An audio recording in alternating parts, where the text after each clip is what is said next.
How's it going, guys?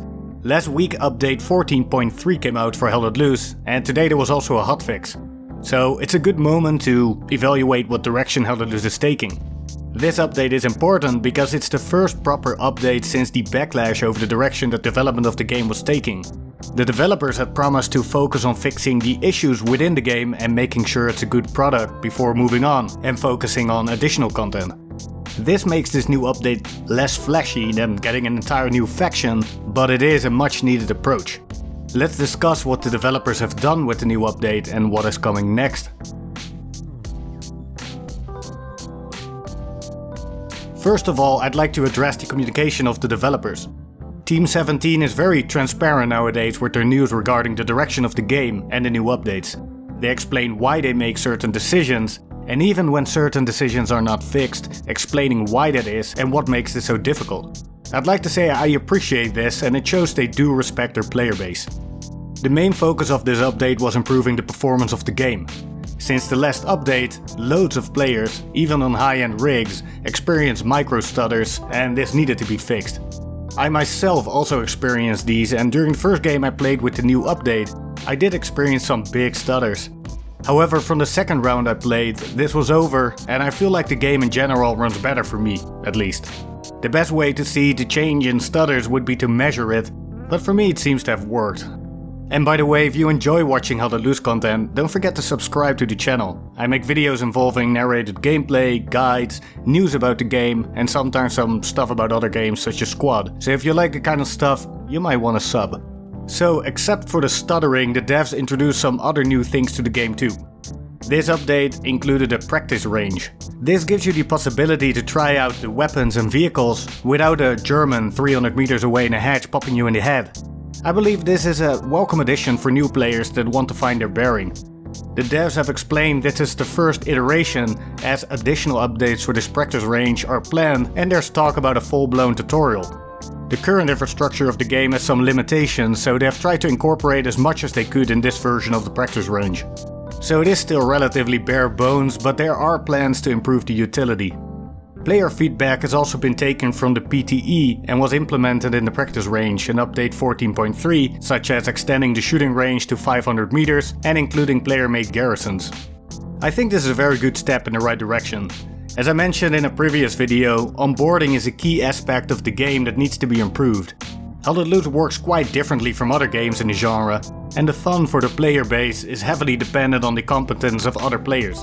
This will definitely help in that regard. Another important aspect in the new update are the British forces. The devs have mentioned before that a full rework for this faction will come out. In this new update they've prepared some groundwork. The heavy sway for the British weapons has been reduced.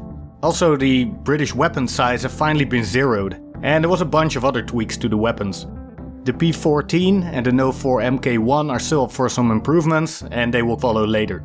I bet a lot of you are waiting for the British rework, and it seems very promising based on the information that was released before.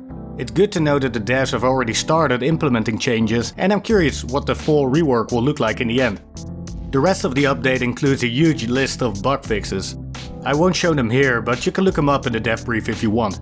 Some things that I found interesting myself were, for example, the extra work to fix the loadout bug. The devs implemented additional logging to find a root cause. This one has been plaguing the game for a long time, so hopefully this will show some results. The minimum level for the commander has been changed from level 10 to level 30. This will hopefully make sure that no super noob commanders will derail the team, but level 30 is also not that high. Still, I had games with pretty good commanders despite a low level. Another important change is that you can't go prone while jumping anymore to do some kind of dive. People use this to avoid being shot, but also to do some parkour and get into hard to reach places.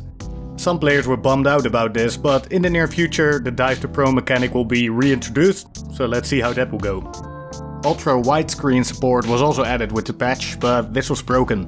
The driver of a tank only had a small glory hole to look through. The hotfix that was released today should have solved this issue. This hotfix also tried to tackle the voice communication bug. From the description it seems like it was only a certain aspect of this bug, but hopefully it will solve it. It's a bug that I have every day that I play, and it's about time it got fixed. The devs also talked about steps they've taken to improve the optimization. This is an ongoing project and I'm happy to hear that this has their focus because it's very important to many players. So overall I'm happy with the new update. Fixing the game first is what's needed most. Despite all criticisms and negativity surrounding How Did Lose over the last month, the game is still really good. The players were worried that the devs might kill the game, but seeing this focus on creating a quality product makes me optimistic. The next PTE will focus on the new Dive to Pro mechanic, as well as removing the jankiness. So this means the devs are actually focusing on making the movement more intuitive and making the vaulting system work better. So hopefully no more awkwardly jumping in front of a fence while getting shot in the head. These moments infuriate me. So what do you guys think? This kind of update without a lot of new content isn't the flashiest one, but it shows you that the devs take the game seriously. I'd rather have a good working How Did Lose with its current content than a lot of new content that's rushed, compromising the quality of the game.